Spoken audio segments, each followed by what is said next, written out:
બરાબર. આને કયું યોગાસન કે રિક્વેસ્ટ કાલે રેસ કરી લીધી છે. આજે આવી જાય પછી આપણે જોઈએ કે થઈ જાય તો સારું. તો ઓન ટાઈમ મને પણ સારું પડે ને તમને પણ. ખવડાવ છો તો હે મામાએ તો ખાઈ લીધા છે. મામાને ખવડાવે છે. કાલે જિગ્નેશને અચાનક જ સાંજે ભાવનગર જવાનું થયું. હેલો ફ્રેન્ડ્સ, ગુડ મોર્નિંગ, જય Shri Krishna, welcome to Nena Savaliya vlog. આજે છે સેટરડે એટલે કે હનુમાન દાદાનો દિવસ. બધાએ કોમેન્ટમાં જય બજરંગબલી લખવાનું ભૂલવાનું નથી. એન્ડ આઈ હોપ કે તમે બધા મજામાં હશો, સેફ હશો, સુરક્ષિત હશો. એન્ડ જે લોકો મારા વ્લોગ જોવે છે એમને મારું બહુ બધું લોટ્સ ઓફ થેન્ક યુ. બસ અમને આવો ને આવો પ્રેમ આપતા રહેજો, સહકાર આપતા રહેજો, જેથી અમને પણ બ્લોગ જે બનાવીએ છીએ એમાં થોડું ઘણું મોટિવેશન મળતું રહે. બાકી હું તો તમને ખાતરી આપું જ છું કે મારો બ્લોગ જોઈને તમારામાં તો અચૂક મોટિવેશન આવી જવાનું છે. અને એના એક્ઝામ્પલ હું પણ તમને 2-3 દિવસની અંદર તમારી સાથે શેર કરવાની છું. ઇન્સ્ટાગ્રામની ફીડ પર પણ આવી જશે. અને જે લોકો મારું ઇન્સ્ટાગ્રામનું અકાઉન્ટ ફોલો નથી કરતા એ લોકોને ખાસ વિનંતી છે કે નેના સાવલિયા કરીને મારું જે ઇન્સ્ટાગ્રામ અકાઉન્ટ છે એને પણ તમે ફોલો કરવાનું ભૂલશો નહીં. વાગી ગયા છે 8 અને આપણે આજે થોડું ફટાફટ કામ કરવું પડશે. બિકોઝ હાર્વિન આજે એકલો ઉપર સૂતો છે. યસ, કાલે જિગ્નેશને અચાનક જ સાંજે ભાવનગર જવાનું થયું. તો હાર્વિન અત્યારે સૂતો છે, નહીંતર એના પપ્પા હોય તો સાથે બંને સૂતા રહે. બટ એ એકલો સૂતો છે તો ક્યારે ઉઠી જાય અને મને મમ્મીની બૂમ પડે એની પહેલાં હું મારા કામમાં ફટાફટ લાગી જાઉં. અને જિગ્નેશ શું કામ ભાવનગર ગયા છે એની વાત પણ તમને આવતીકાલે બ્લોગમાં મળી જશે. જો કે કાલે તો આવી જ જશે, તો પણ જ્યારે પણ આવશે હું જરૂર તમારી સાથે શેર કરીશ. જુઓ, મેં હજુ ક્લિપ ઉતારીને એના 10 મિનિટ પણ નથી થઈ ત્યાં જો અરવિંદભાઈની બૂમ પડી ગઈ. હજુ 8 જ વાગ્યા છે, 8:15 થયા છે અને મારો દીકરો ઉઠી ગયો છે. ઉઠી ગયો મારો દીકરો? કેમ વહેલો ઉઠી ગયો? પપ્પા નહોતા એટલે? હે સારું, સીતારામ કરો. મમ્માને સીતારામ કર. સુઈ જવું છે કે નીચે આવવું છે? શું નીચે આવવું છે? હે ચાલો તો આપણે હવે એને નીચે લઈ જઈએ. ઊભો રહેજો, હું આ પંખો ને એસીને એવું બંધ કરી દઉં. જો ભાઈ ઉઠી ગયા છે. આપણું ઝાપટ ઝુપટનું કામ ને એવું બધું હજુ શરૂ હતું. હવે એને દૂધ પીવડાવીને રમાડશું અને સાથે સાથે કામ પણ કરતા જશું. જિગ્નેશનો મને છે ને આમાં ઘણો સપોર્ટ મળે. સવારે સૂતા હોય ને તો એની પાસે સૂતો રહે, તો જ્યારે ઉઠે ને ત્યારે મોટા ભાગનું હું કામ પતાવી જ દઉં. મારે ખાલી રોટલી અને વાસણ ને ટિફિન ને પછી હાર્વિનનું કામ એટલું જ બાકી હોય. બટ આજે તો હજુ તો મેં કામની શરૂઆત કરી, થોડું ઘણું કામ જ પતાવ્યું હતું. તો હવે ચાલ્યા કરશે. હવે બપોરે સૂશે પણ નહીં, આઈ મીન કે 2 વાગે જ સૂશે. ત્યાં સુધી તો એ હવે રમશે ને બધું ચાલ્યા કરશે. ટીવી જોશે, હિંચકામાં બેસશે. જોઈએ હવે, તમે બ્લોગમાં બન્યા રહેજો. જુઓ, વાઈફાઈમાં થયું છે એવું કે જો અત્યારે આ રેડ લાઇટ બ્લિંક થાય છે જુઓ, તો આ પ્રોબ્લેમ છે ને 3-4 દિવસથી આવે છે. જો આ રેડ લાઇટ બ્લિંક થાય છે ને તો હું સ્વિચ ઓફ કરીશ ને તો ફરીથી ગ્રીન આવી જશે, ફરીથી વાઈફાઈ શરૂ થઈ જશે. ચાલુ થાય, બંધ થાય. તો આના લીધે જ મારો બ્લોગ કાલે અપલોડ નહોતો થયો. તો તમે કાલે છે ને રાતે 1 વાગે મેં બ્લોગ અપલોડ કર્યો. કારણ કે હું ડેઈલી બ્લોગ અપલોડ કરું ને તો મને એમ થાય કે આજે પણ હું ઓન ટાઈમ અપલોડ કરી દઉં તો મારા માટે સારું. અને હું તો એમ કહું છું કે આ મારા માટે એક બ્લોગ નથી, બટ એક મોટિવેશનલ સ્ટોરી છે હું જે તમારા સમક્ષ રજૂ કરવા માગું છું. તો તેના માટે પ્લીઝ અમારી ચેનલને સબસ્ક્રાઈબ કરી દેજો, જેથી કરીને તમને મારા ડેઈલી બ્લોગ મળતા રહે. તમે કંઈક ને કંઈક એમાંથી શીખશો. અને આજે વાઈફાઈવાળાને અમે બોલાવી પણ લીધા છે. મેં સર્વિસ રિક્વેસ્ટ કાલે રેસ કરી લીધી છે. આજે આવી જાય પછી આપણે જોઈએ કે થઈ જાય તો સારું. તો ઓન ટાઈમ મને પણ સારું પડે અને તમને પણ બ્લોગ જોવા મળે. સો keep supporting and don't forget two subscribe our channel. Go and press bell icon button. Thank you. આપણે બપોરના શાક માટે ટિંડોરા જે થોડાક બાકી છે પડ્યા છે અને બટેકાનું મિક્સ કરીને શાક કરવાનો વિચાર છે. અને આ બાજુ અરવિંદ જો ઉઠીને ફ્રેશ થઈ ગયો છે ને ગાંઠિયા ખાય છે ને બાજુમાં મામા સૂતા છે ને તો એને ખવડાવે છે. ચાલો આપણે બ્રિજેશને મળીએ, મારા ભાઈને. બ્રિજેશ, સીતારામ બોલ ને. સીતારામ કહેવાનું છે તાર. મારો વિડીયો ઉતારમાં એમ નથી કહેવાનું. સારું, સીતારામ કરો. અહીંયા જો, મારી સામે જો. સીતારામ, જય શ્રી કૃષ્ણ. ચાંદલો છે ને થોડોક પેલો લાંબો થાય. સારું, સામે જો તો ચાંદલો થોડોક લાંબો થઈ ગયો છે. આજ શું ખાશો તું? ગાંઠિયા મામાને ખવડાવ છો તું? હે, મામાએ તો ખાઈ લીધા છે. મામાને ખવડાવે છે.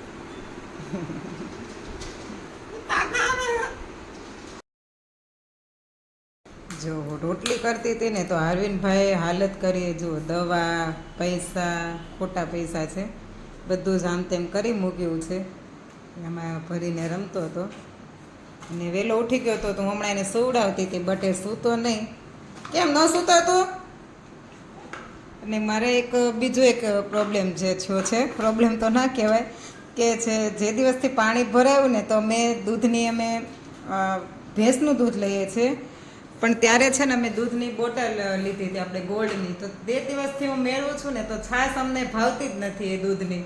તો 3-4 દિવસથી અટવાય છે. મેં કીધું ટ્રાય કરું, જો સરખી થઈ જાય તો ધીમે ધીમે, બટ હજુ એનું કંઈ સોલ્યુશન આવ્યું નથી.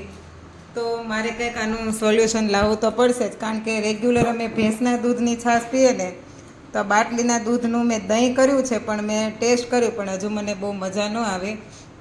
હવે આપણે કાંઈક એનો ઉપાય લાવવો પડશે. મથિયા કરે છે. જો ભાઈ આજે વહેલા ઉઠ્યા હતા ને તો એને મેં ખવડાવી દીધું વહેલું અને અત્યારે સુવડાવી દીધો છે. જો કે હજુ વાગ્યા છે તો 12:30 જ, અને એને સુવડાવતી હતી ને તો મને પણ સાથે સાથે ઊંઘ આવી ગઈ. બટ હજુ મારે, પપ્પાને બધાને જમવાનું બાકી છે. ભાઈને ને આવીને મેં ખવડાવી દીધું હતું. તો હવે એ સૂતો છે ત્યાં સુધીમાં અમે જમી લઈએ અને પછી આગળનું કામ આપણે જે બપોરનું બાકી છે કરી લઈએ. લીધો છે, જો કે સૂતી જ નથી હું, બિકોઝ હાર્વિનને વહેલો સુવડાવી દીધો ને તો 2 વાગે ને ત્યાં તો એ ઉઠી પણ ગયો. અને આજે અમારે ત્યાં એક નવા ગેસ્ટ પણ આવેલા છે. હું તમને ચલો એની સાથે મળાવું, જોઈએ એને હાર્વિન શું કરે છે. પછી છે ને હાર્વિન ઉઠી ગયો ને તો હાર્વિનને લઈને નીચે આવતી રહી હતી. હારું, કેમ અવાજ કરે છો બંને? જો ઓળખો છો તમે આ ગેસ્ટને? આ ઓલરેડી આપણા બ્લોગમાં આવી ગયા છે. મારા બેનની ભાણકી છે માહી. સ્કૂલેથી ડાયરેક્ટ મારા પપ્પા એને અહીંયા લઈ આવ્યા હતા અને આ ભાઈ છે એની સાથે રમે છે. શું કર્યું તે? પાર્કિંગ બનાવ્યું?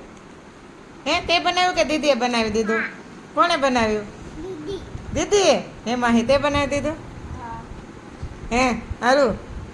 તું રમતો હતો દીદી સાથે તો અવાજ કેમ કરો છો બંને? હે, ક્યાંનો અવાજ આવે છે. અને વાઈફાઈની હું અપડેટ આપું ને તો સવારથી મેં 3 થી 4 વાર કોલ કર્યા, રિક્વેસ્ટ રેઝ કરી હતી ને પછી અગાઉ જે રિપેર કરવા આવ્યા હતા ને એમને, તો એ લોકો એમ કહે છે કે અમારામાં તો રિક્વેસ્ટ બતાવતા જ નથી. અને મેં ઓલરેડી રિક્વેસ્ટ કરી પણ દીધી છે.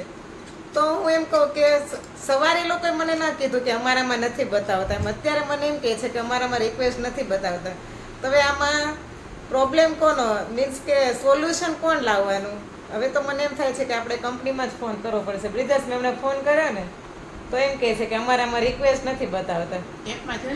એપ્લિકેશનમાં જોયું, કાલે આપણે 11:30 રાતે કરેલી છે. પછી મને શું કહે કે તમે વોટ્સઅપ પર સ્ક્રીનશોટ મોકલો, તો મેં એમને સ્ક્રીનશોટ પણ મોકલી દીધો છે.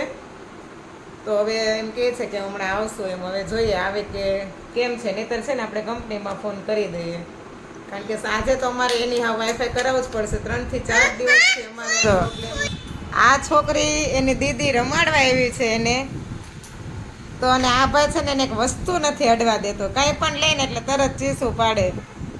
જો એમણે તકિયા ઉપર સુઈ જશે ને એટલે તરત આવશે તે.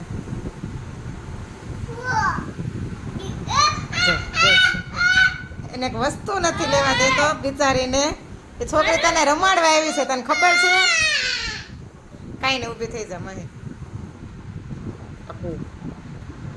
એનું માઇન્ડ છે ને હમણાં પોસેસિવ થઈ ગયું છે કે બધું મારું મારું જ એમ કરવાનું, કોઈ બીજું એની સાથે ઘરમાં હોય નહીં ને ભાગ પડાવવા વાળું. એટલે કે મારું હે દીદી તને રમાડવા આવી છે ખબર તને? હા શું દુ હે ગાડી દુ શું કે છો તું?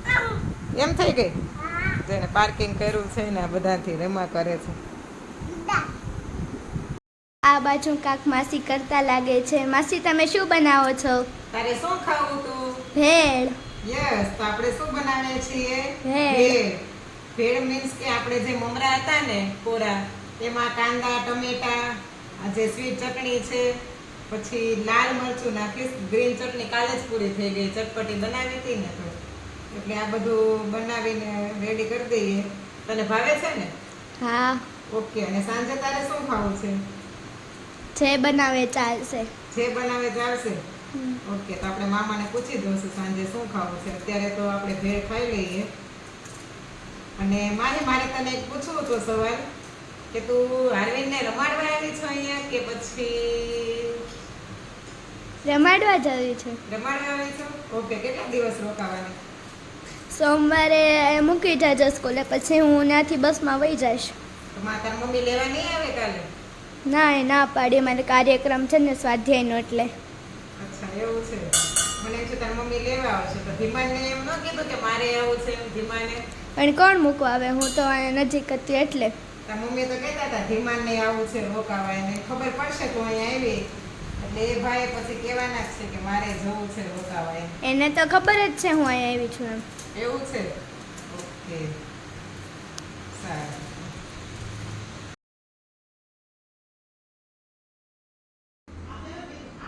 સાંજના મેનુમાં આપણે દાળ ઢોકળી બનાવવા હું જઈ રહી છું. લોટમાં બધું એડ કરી દીધું છે ને હવે ધાણા એક નાખવાના બાકી છે ને આ બાજુ દાળ મેં પલાળી દીધી હતી વહેલી. હવે બસ એ બફાઈ જાય એટલે એમાં મારે સિંગદાણા પણ નાખવાના છે. સિંગદાણા નાખીને પછી બાફી દેશું અને પછી દાળનો વઘાર કરી લઈશું. બાકી આજે તમારા ઘરે સાંજે શું ડિનરમાં બન્યું છે ને કોમેન્ટમાં જરૂર કહેજો. તો ગાઈસ દાળ ઢોકળી રેડી છે. કોની કોની ફેવરેટ છે કોમેન્ટમાં જણાવજો. અને જે લોટ બચ્યો હતો એને આપણે થેપલા કરી દીધા છે. હવે ડિનર કરી લઈએ. માહીને શું કરે છે? જો અરવિંદભાઈ હિંચકામાં બેઠા છે અને માહી કાંઈક લઈ આવી છે નવી વસ્તુ. શું લાવી તું માહી? ટમ્બલર. અને શેમાં વાપરવાનું? વોકિંગ કરતા હોય, યોગા કરતા હોય. તો તું વોકિંગ કરવાની યોગા કરવા જાશો? તો યોગા સવારમાં કરું છું. તો કરશો યોગા? કરીને બતાય તો મને એક સ્ટેપ. માહી અહીંયા યોગા કરે છે, આપણે જોઈએ. હા કર, અહીંયા કર, અહીંયા કર. આ સ્ટેપ કરવા તારે આ પાણી જોઈ તો કેટલા બધા હોય સ્ટેપ. એવું હોય? 20 સેકન્ડ એકવાર 20 સેકન્ડ ઊભું રહેવાનું આમ કરીને. બરાબર. આને કયું યોગાસન કહેવાય? નામ આવડે છે? તો નામ નથી તો નામ આવડવું પડે ને. હજી શીખા નથી. આ અરવિંદ જો તાર સમજો છે ને એ યોગા કરે, સમજો. દીદી કેમ યોગા કરે? હારું કેમ યોગા કરે? એમ કરે તાર કરવા છે. પછી અમારે અરવિંદને એવું ટમ્બલર લેવું પડે, યોગા કરવા મળે ને તો નહીં. આ બાજુ આપણે બ્રિજેશના રિવ્યુ લઈએ દાળ ઢોકળીના. કેમ છે બ્રિજેશ, દાળ ઢોકળી ભાવી તને? હે હા કે ના? તો બોલ. ખાલી આંખ પટપટ આવે છે. એ છે ને ઇન ફ્રન્ટ ઓફ કેમેરા કાંઈ ન બોલે, બટ પડદે કે પીછે તો છે ને આમ એટલું એનું ખાવાનું બધું ભડભડિયો હોય ને. આ બાજુ આપણે માહીને પૂછે કેમ છે માહી, દાળ ઢોકળી ભાવી તને? બહુ ભાવે. ઓકે સરસ. લે હવે શું પ્લાન છે આપણે કાલનો? કાલ ઘરે જવાનું તારે કે રોકાવાનું છે? રોકાવાનું છે. સોમવારે અહીંથી મૂકી જવાનું. સોમવારે જઈશ. ઓકે. આ બધું જો અરવિંદભાઈ પણ છે ને જાતે ખાતા હતા તો ખાતા ખાતા અહીંયા આવી ગયા છે. હારું ખાઈ લીધું તે? જો સમજો તારો ફેસ જો આમ અહીંયા બતાવો તો. એ ચાલો બદલી દો. પ્રોબ્લેમ થયો છે ત્યાં બ્રિજેશને નો એક તો ચાલે, કારણ કે છે ને આખો દિવસ એ ટીવી જોતો હોય કાં મોબાઈલ જોતો હોય, તો પછી છે ને ટીવીમાં હમણાં બંધ છે વાઈફાઈના કારણે. મેં ફોન કર્યો તો કંપનીવાળાએ તો ફોનનું એને આ લોકોએ ઓપ્શન જ નથી આપ્યો કે આપણે એની સાથે વાત કરી શકીએ. ડાયરેક્ટ એવું જ વાગે છે કે વરસાદ હમણાં વધારે પડ્યો તો આમ તેમ છે, શિડ્યુલ અમારું થોડુંક આડાઅવળું થઈ ગયું છે. અને અમે જો રીશિડ્યુલ આજે કર્યું ને તો 14 તારીખની અપોઇન્ટમેન્ટ અમને મળી છે. હજુ આજે કેટલી તારીખ થઈ બ્રિજેશ? 11 થઈ ને? હા, હજુ આજે 11 તારીખ થઈ. કાલે સન્ડે, કાલે હજુ 12, 13 ને 14 એટલે મંગળવારે હજુ એ લોકો કહે છે કે અપોઇન્ટમેન્ટ અમને આપી છે, મંગળવારે રિપેર થશે. તો ત્યાં સુધી તો શું કે આપણે મોબાઈલનું નેટવર્ક તો હોય, પણ આ વાઈફાઈને લીધે છે ને થોડુંક કેવડાવે. વાઈફાઈ બંધ હોય ને તો બ્રિજેશને થોડોક ઇસ્યુ આવે, કારણ કે આખો દિવસ એને મોબાઈલ જોવાનો હોય કે પછી ટીવી જોવાનું હોય. એનો એન્ડ આપણે અહીંયા જ કરીએ છીએ. મારે હજુ બ્લોગ એડિટ કરવાનું છે, એમાં પણ મને અડધો કલાકથી પોણો કલાક જેટલો ટાઈમ જોઈએ, મીન્સ કે એટલો સમય મને લાગે છે એડિટ કરવા માટે. તો thank you for watching and keep supporting. આવતીકાલે ફરીથી મળીશું એક નવા બ્લોગ સાથે, એક નવા કન્ટેન્ટ સાથે. ત્યાં સુધી આવજો. બાય, જય Shri Krishna, good night, take care.